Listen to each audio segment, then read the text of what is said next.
Hola, nosotros somos estudiantes de la Universidad Pedagógica General Francisco Morazán, con sede en Nacaome Valle, del programa de formación continua y estamos estudiando la licenciatura en Educación Básica del primer y segundo ciclo.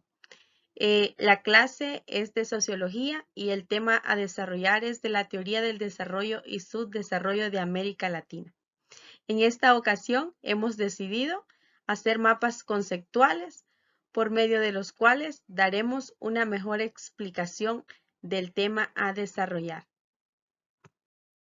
Este trabajo fue realizado por Christopher Edil Alcerro, Edna Daniela Burgos, Katia Saraí Mejía, Jamie Consuelo Molina, Meidy Lizeth Ramos, Neidy Nayeli Villalobos, Rudy Omar Pérez y Suyapa Teresa Montalbán. En este mapa conceptual les presentamos el tema principal, que es la teoría del desarrollo y subdesarrollo de América Latina, dividido en dos partes, la sociedad mundial y la sociedad latinoamericana. Dice que la sociedad mundial son las múltiples tradiciones de autodescripción. ¿Qué significa esto? Que es una interrelación cambiante entre sus sociedades. Está dividida en 6, que es la semántica y derecho del extranjero. Esta que significa que distingue entre interior y exterior. Podemos decir que interior son las personas nativas del lugar y exterior son las personas extranjeras. Aquí tienen sus propias reglas y sus propios modelos. En el semántico jurídico, es una membresía o pertenencia civil. En la formulación de pertenencia a un género humano, que es la número 3, tenemos la fundación comunitaria de la tradición del derecho natural. En la número 4, que es la historia universal, tenemos el cruce de muchas historias individuales para llegar a complementar una sola.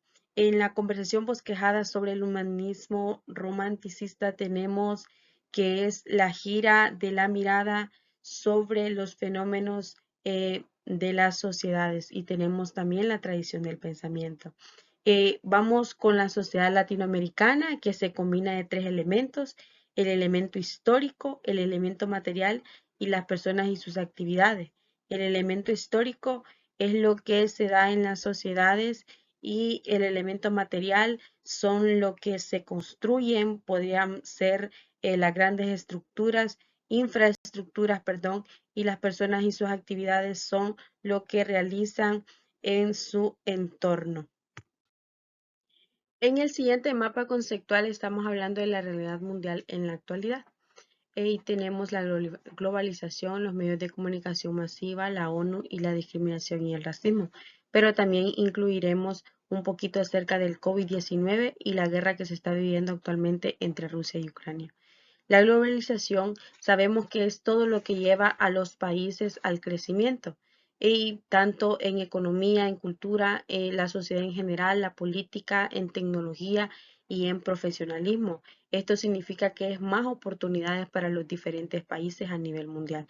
En los medios de comunicación masiva tenemos la televisión, la radio, la prensa, el cine, la web, la internet. Todos estos nos llevan con un solo propósito de comunicar al ser humano. Y a medida que ha pasado el tiempo y ha evolucionando, ellas se han adaptado a las diferentes tecnologías. Entonces, todo esto nos conlleva a una mejor satisfacción para el ser humano en estos aspectos. Hablemos de la ONU, que es quien dice traernos paz y seguridad internacional, progreso y desarrollo económico, social y respeto a los derechos humanos y a las libertades fundamentales. Aquí voy a mencionar acerca de la guerra entre Rusia y Ucrania. En la actualidad esperamos que la ONU intervenga y ponga en mesa de debate esa paz y seguridad internacional que esperamos, ya que es difícil para nosotros ver en los diferentes medios cómo muchas personas inocentes han perdido la vida a consecuencia de esta guerra. También voy a hablar acerca del COVID-19, que en la actualidad nos ha venido a marcar de por vida, ya que hemos perdido a nuestros seres queridos y nos hemos tenido que adaptar a una nueva modernidad de vida, a una nueva etapa donde ya todo lo que hacíamos anteriormente no lo podemos hacer porque tenemos miedo a contaminarnos y así perder nuestra vida. También hablamos del racismo y la discriminación. En pleno siglo XXI es decadente ver cómo muchos jóvenes, adultos inclusive, tienden a discriminar y a ser racistas. Ya digamos no a esto, digamos no porque esto es algo que afecta a la sociedad en general y tenemos que hacer un cambio porque todos tenemos los mismos derechos, los mismos deberes y esperamos que el mundo sea un lugar lleno de armonía y en constante cambio. Gracias y continúa mi compañera.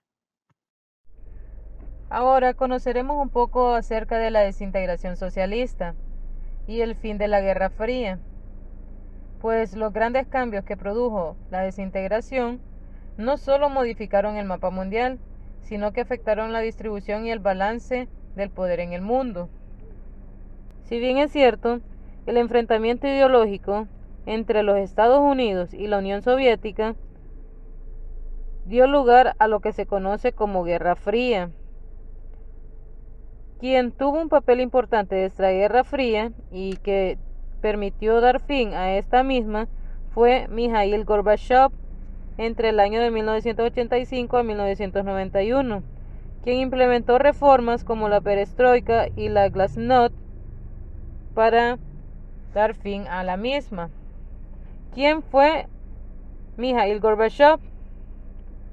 Pues fue un líder revolucionario de la Unión de Repúblicas Socialistas Soviéticas, quien permitió promover la liberación del panorama político y los elementos capitalistas de la economía, que la perestroika. Antes de esto, la Unión de Repúblicas Socialistas Soviéticas había ido promoviendo estrictamente la reforma liberal y mantenía una economía centralizada. Mikhail Gorbachev se transformó en el último gobernante de la Unión de Repúblicas Socialistas Soviéticas y de esta forma la Unión Soviética desaparecía tras casi 70 años y al mismo tiempo se ponía término a más de 4 décadas de Guerra Fría. La confrontación bipolar entre Washington y Moscú surgía tras el término de la Segunda Guerra Mundial. Las causas fueron varias, pero también influyeron las reformas políticas y económicas impulsadas por este mismo líder, Gorbachev, tras su llegada al Kremlin en 1985.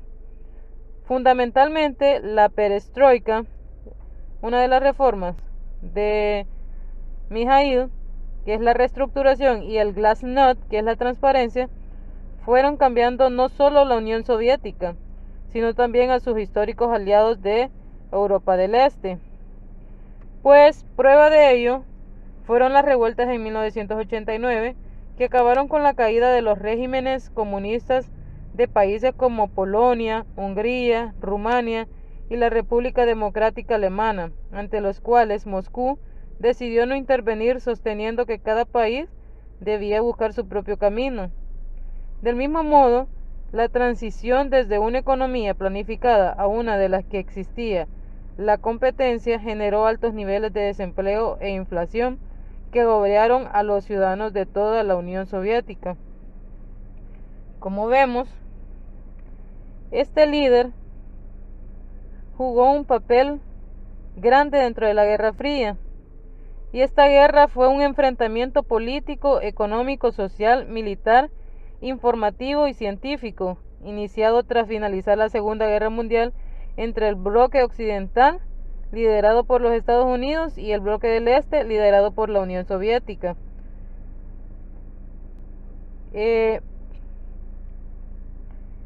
Como pudimos observar, este líder se le otorgó el Premio Nobel de la Paz, gracias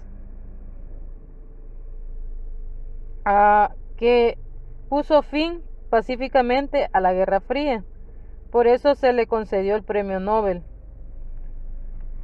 De esta forma podemos decir que el mundo moderno se caracteriza ahora por la existencia de estados nacionales, separados por fronteras, aceptados por ellos mismos y unidos por una serie de características comunes como son la raza, la religión, el idioma, las prácticas culturales.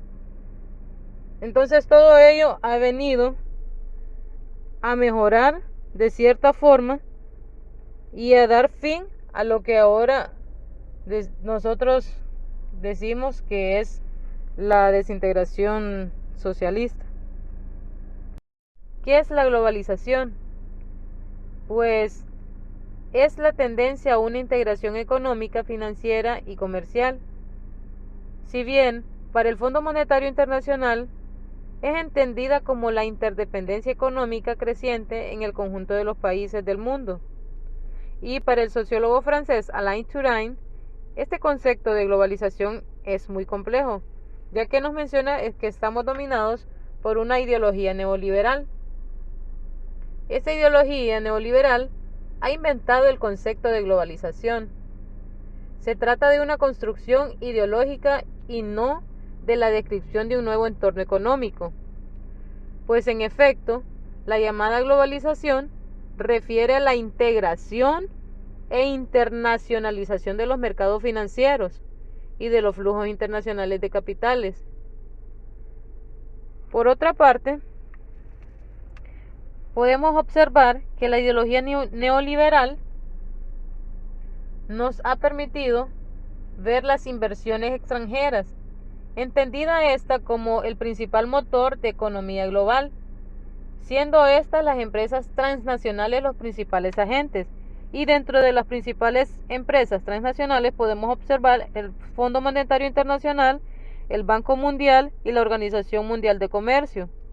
Dentro de la construcción ideológica tenemos dos bandos, que son los ganadores y los perdedores.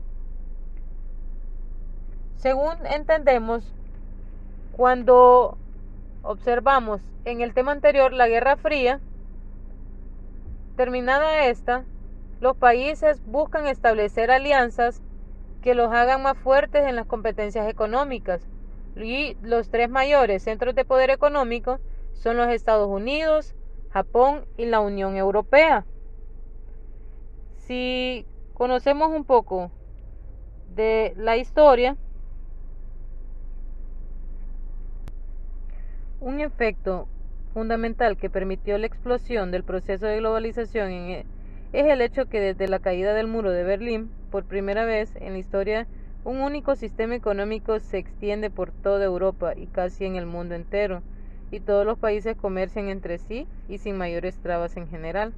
Entonces, su oferta económica, la globalización, se pone claramente de manifiesto a través de los tratados de libre comercio y que se han firmado entre diversos países, ya sea en una misma región o de regiones distantes.